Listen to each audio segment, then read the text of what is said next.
Granada is a really easy city to settle in. It's a big university city. There's a lot of accommodation. It's relatively cheap, I think, especially in comparison with Britain. It's quite easy to find accommodation. There are a lot of language schools in Granada, so it's easy to find work. There's no excuse for not finding a job in Granada. Okay, that's good. Accommodation, as I say, because it's a university city.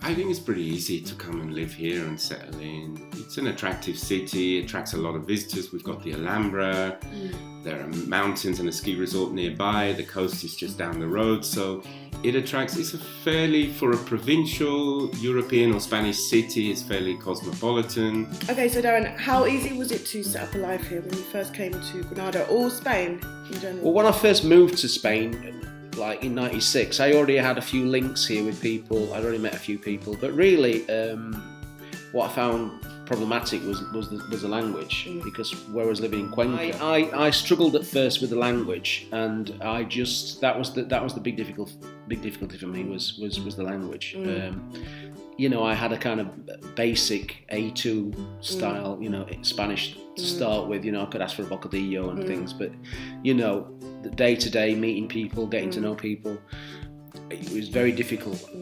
But eventually, after about 3 or 4 or 5 months of going to the cinema all the time, reading in Spanish all the time, I eventually overcame it. And I had a girlfriend I had a Spanish girlfriend, but she was. You have to imagine, like, coming from London. London's a big, it doesn't get, apart from maybe cities like New York or maybe Paris, it doesn't get much better in terms of, like, it's multicultural, it's cosmopolitan, you can meet people from all around the world.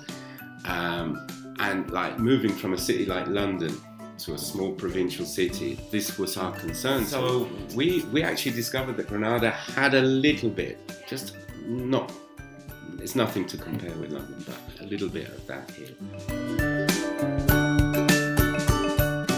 Kind of person that would be happy to come to Granada? Well, somebody who is interested in nightlife. There's a lot of nightlife in Granada because there's a lot of students. Yeah. So there's a big student community compared with the population of the city. So I'd say that nightlife was a big draw.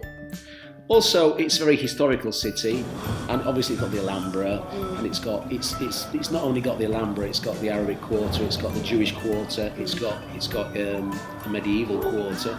So there's a mixture of cultures. It's also a very easygoing city. People don't tend to look you up and down, so people don't judge you on race or sexuality here. So I think it's very easy going in that sense. People don't care, basically. So I think Granada's got a lot to offer in that respect. It's also cheap.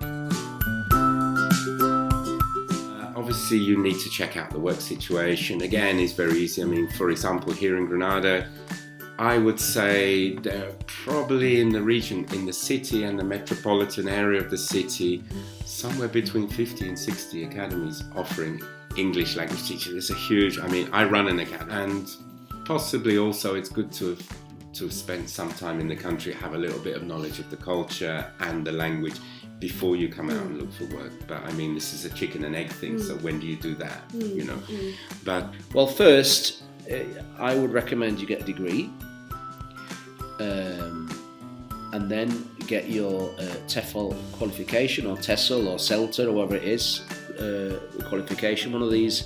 Get one that's a little bit more than 3 weeks. Get one that's got teacher training incorporated in it, and really work. Very important is you work on your grammar. Do a bit of homework on the different exam bodies, the exams, because now